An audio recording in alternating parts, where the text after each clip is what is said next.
Good morning. My name is David Uminski, and welcome to the defense of my proposal, How Higher Education Leaders Describe Mentorship and Leadership Development.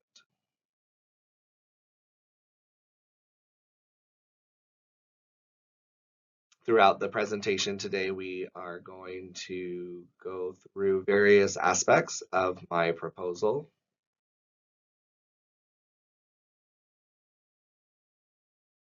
Here I will discuss any critical feasibility items that were addressed by Dr. Zayas once that feedback is provided. As I prepared for the literature review in chapter 2, I wanted to approach it from a very broad perspective down into more narrowed focus that addresses the research questions of the study. And so the beginning of my literature review on professional development versus leadership development, um, those hard skills, things that are needed to do the job is more aligned with the professional development. And then leadership development is developing those personable skills to lead highly effective teams. That led me into the evolution of leadership theory as we go from the 20th century focused on um, transactional leadership styles versus the 21st century more on the transformational and all the personable skills that are needed to lead and develop highly effective teams. One thing that really stuck out to me was the accidental leader in higher education. As I started narrowing my focus into leadership development within higher education. And so as I focus on the department chair position, I noticed that the literature describes how faculty are often expected to move into department chair roles without any formal training prior to assuming the role. And so that really results in an individual being focused on the professional development side, which are those hard skills of their day to day, what things need to be done in order to uh, manage the department effectively. And it really takes away from the opportunity to develop those leadership skills. I also realized that department chairs are under-researched compared to more senior level positions. And then also, very few studies actually looked at those individuals who successfully navigated that transition from faculty into a department chair. And so I'm hoping that's the gap that this study is designed to address. I then moved on into the mentorship models. I did end up selecting Cram's mentorship model as the theoretical framework for the study. The subsequent models really were stemmed off of that mentorship model. And one of them I thought that was really interesting, one of the newer concepts was the reverse mentoring, where the person that's in the lower position is actually providing the mentorship to somebody who is in the higher position. As we move into the factors contributing to leadership advancement, really three major points stood out to me. The experiential learning, where individuals are given those stretch assignments to kind of help them kind of step beyond their normal role and fill some bigger shoes, if you will. The individual agency of the person, taking that initiative and being proactive in their own development that leads to the advancement opportunities. And then finally, having somebody in the institution to sponsor their their advancement into a future role.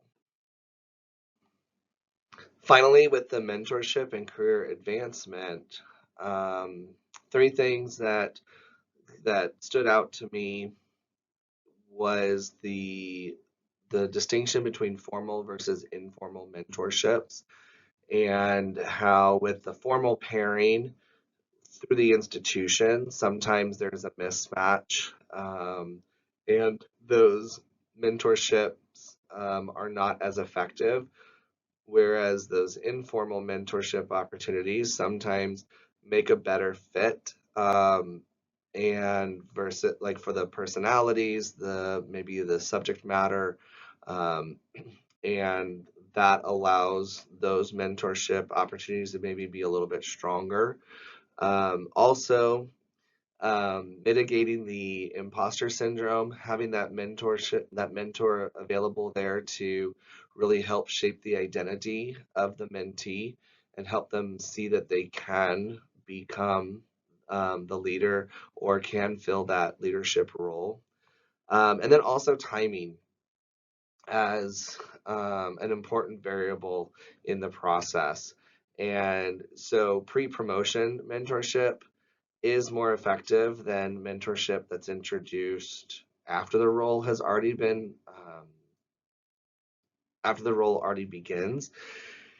And so that really kind of connects to Cram's cultivation stage, which we'll discuss at a later stage as I go through the mentorship model.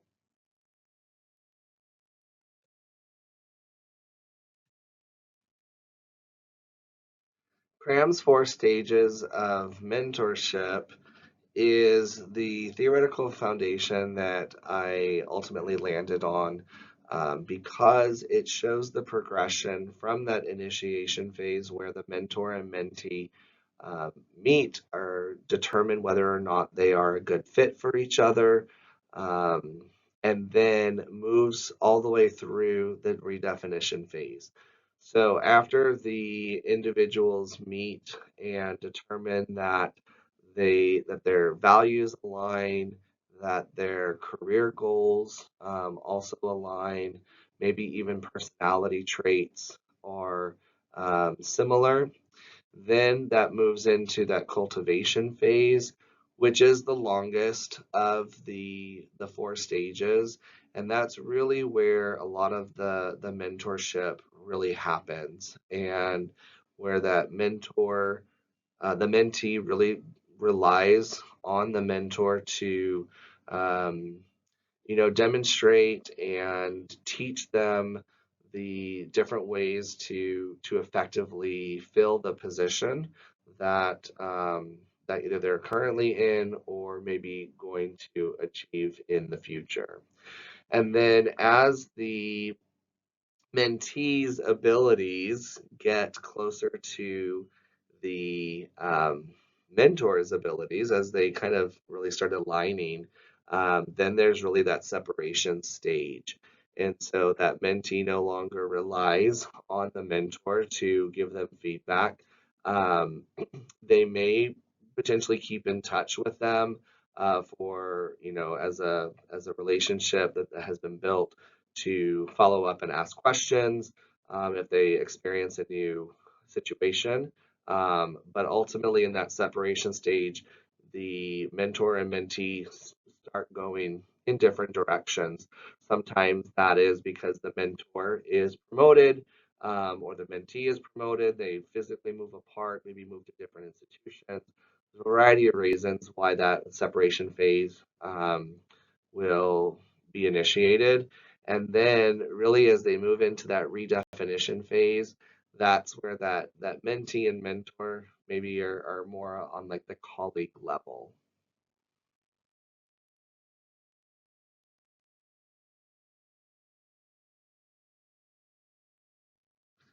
As I was identifying the problem space, some of the things that really came up was that higher education institutions were facing a challenge in finding qualified leaders.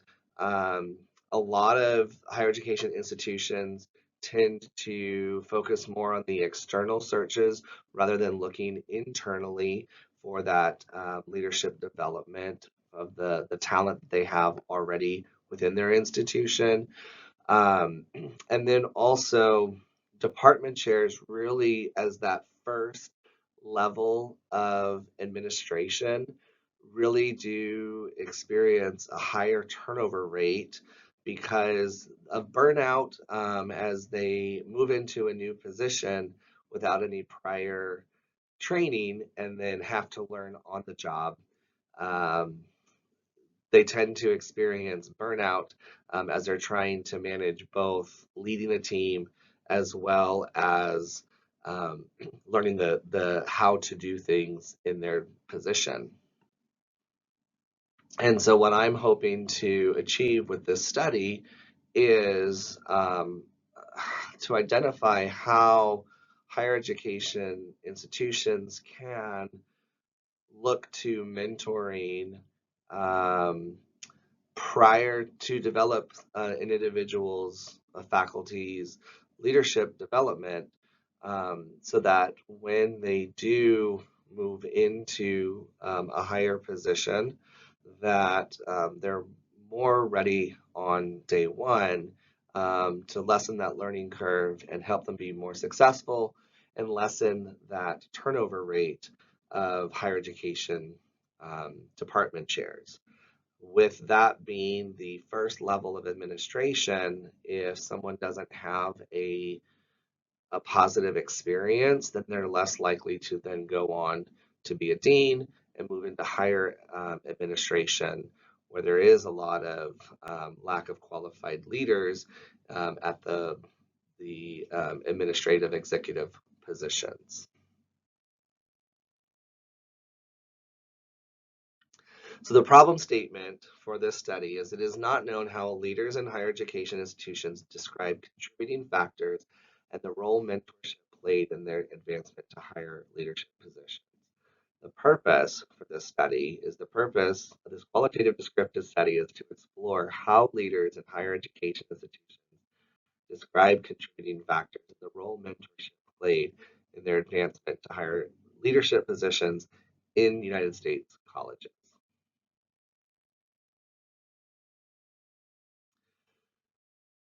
So I selected a qualitative methodology and a qualitative descriptive design for this study because I wanted to focus on individuals sharing and describing how they have experienced the particular phenomenon of mentorship and leadership development. And so by going to individuals' um, lived experiences and interviewing those individuals to get the details of how they described their experiences with mentorship.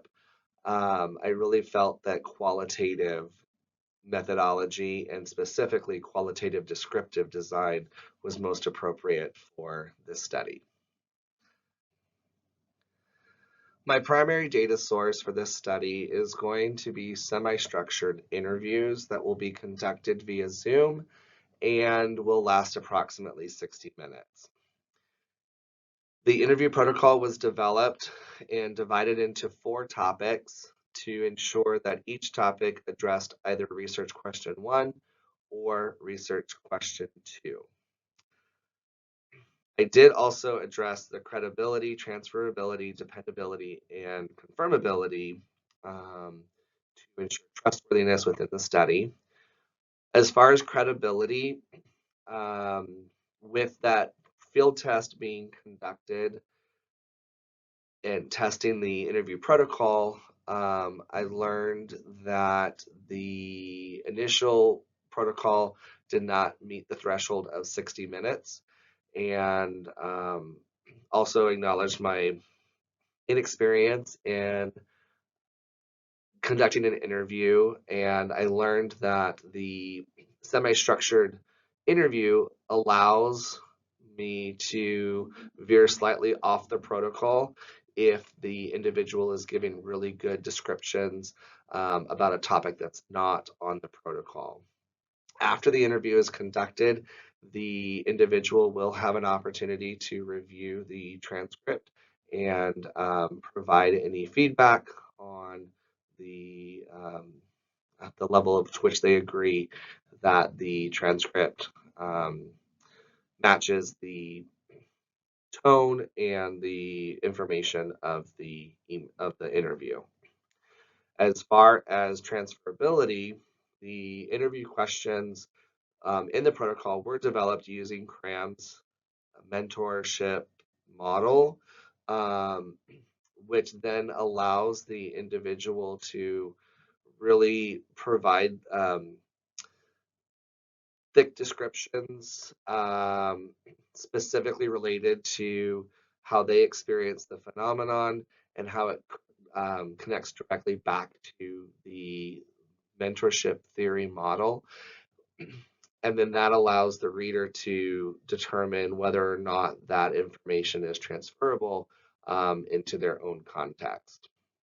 As far as dependability, um, I am going to develop a documented audit trail. So that obviously includes the code book, which includes all the descriptions, the codes, the definitions, and specifically where they are found in the interview transcripts.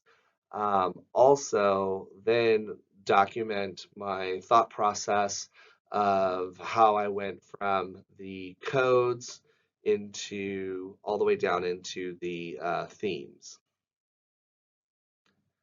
And related to confirmability, I did ensure that the interview protocol was developed and I did compare it to the chapters 1 and 2 of the proposal to ensure that um, all of the content was included.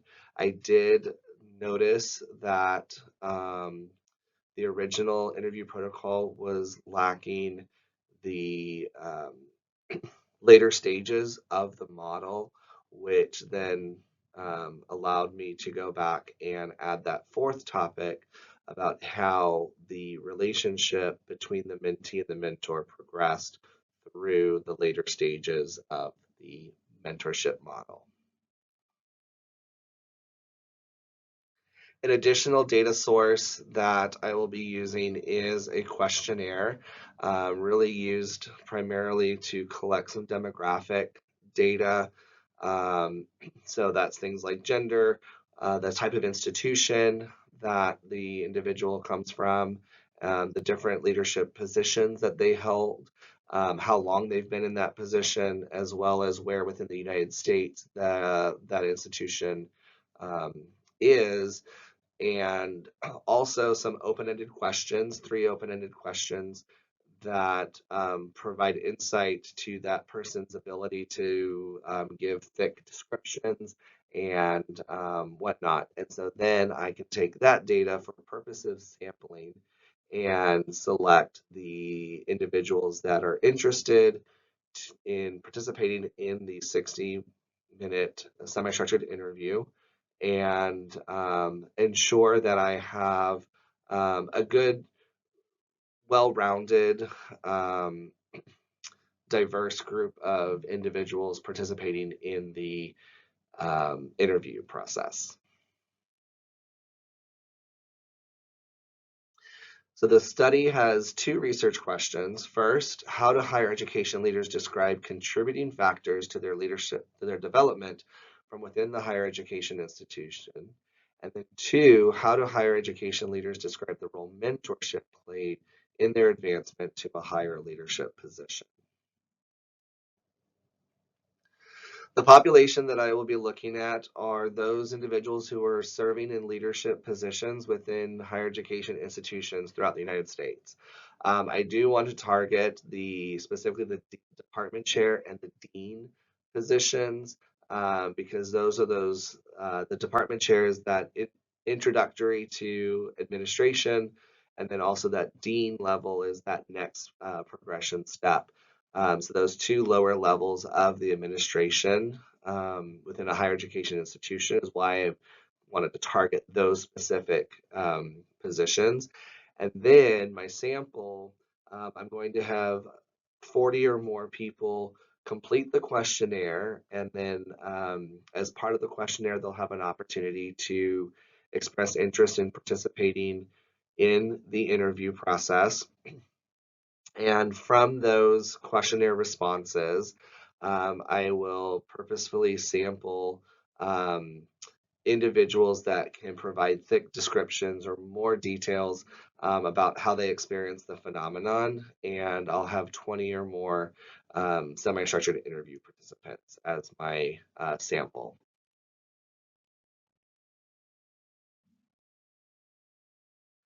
The required permissions prior to data collection. First, I have received site authorizations from plans A and B, and then Plan C has signed the affiliation agreement, acknowledging that GCU will be the IRB of record. Um, then, of course, the IRB approval is received after the proposal defense, and finally, the informed consent is um, signed by all individuals prior to progressing on to the questions for the questionnaire. Plan A really is to recruit from 52 universities or colleges across the United States that are accredited by a higher education accrediting commission. And that president has already agreed to um, send the recruitment email to all 52 points of contact at all those institutions. My plan B is to give a personal invitation after I complete a keynote speaking opportunity that I have in Chicago to another group of higher education deans and directors at a conference. And that will be given through a presentation as well as a physical flyer that will be handed out. And then optional plan C, if I do need that, will be an independently accredited college, 2-year college in the South Texas area. And the IRB chair has already given preliminary site authorization, again, pending the IRB approval of GCU. And that institution, that 2-year program or 2-year institution, has already identified that GCU, they do not want to be the IRB of record, and then that GCU would be the IRB of record. All the recruitment tools, the emails as well as the flyers do include snowball sampling to allow people to share the information if they know of somebody who qualifies for the study.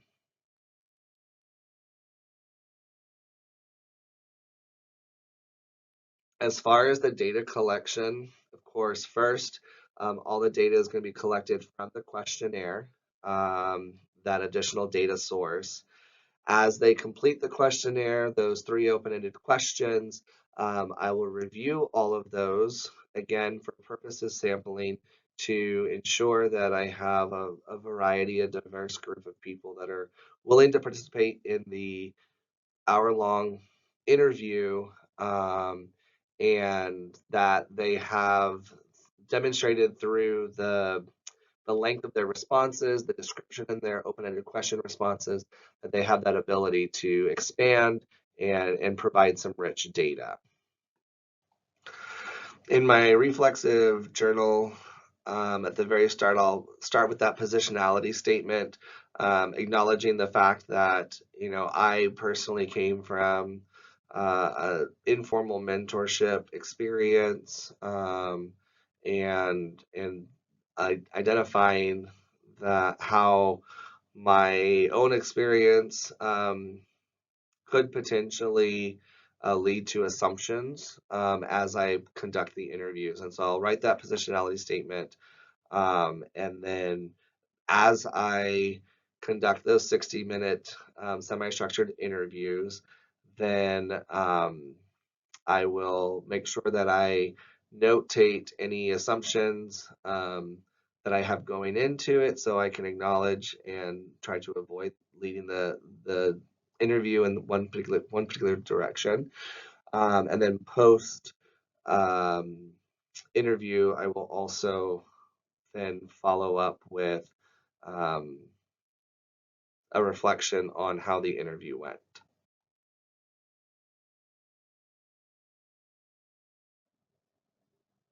As I move into the sixth phase of reflexive thematic analysis, continuing through reflexive journal entries, but then also developing those memos after I've listened to and watched the interviews to again familiarize myself with the data, following line by line with the transcript again as I review that, to then move into the second stage phase of coding.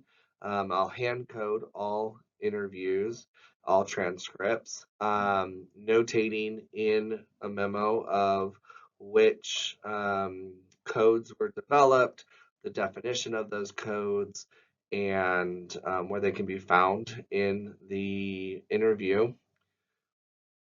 And then from there, moving on to phases 3 and 4, where I am taking those codes and bringing them down and grouping them together to create the general themes, to finally actually defining the themes in phase 5.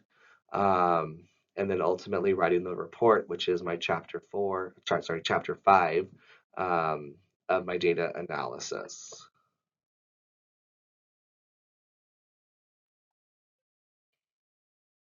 Ethical considerations for this study are grounded in upholding the Belmont principles: respect for persons, beneficence, and justice. And so in the informed consent, um, it acknowledges that participation is fully voluntary and they can stop at any time, as well as confidentiality will be maintained throughout the study as far as how I am storing the data and de-identifying the transcript information. I want to provide safe, non-judgmental interview environments, and to uphold the beneficence. And I really do hope that through the analysis of the data collected, that there can be a transfer of the knowledge from all the participants and to improve the leadership development of in higher education. And then also in the informed consent, as far as justice, there's very clear outlined inclusion and exclusion criteria. And then I will be using those demographic questions in the questionnaire to make sure that the purposive sample that I'm pulling for the interviews is representative of a wide variety of individuals. As far as the data storage plan, all of my data will be stored either in a password protected OneDrive or my Google form is connected to my Google Drive, which is also password protected. Um, and then any information that is pulled off of the cloud will be stored securely on a um, external hard drive that again is password protected and will remain in a locked drawer that while it's not in use for analysis. And I will keep all the data for a minimum of 3 years. And if it is not necessary to hold on to it longer than that, then I will ensure the proper destruction of that um, external hard drive and all the data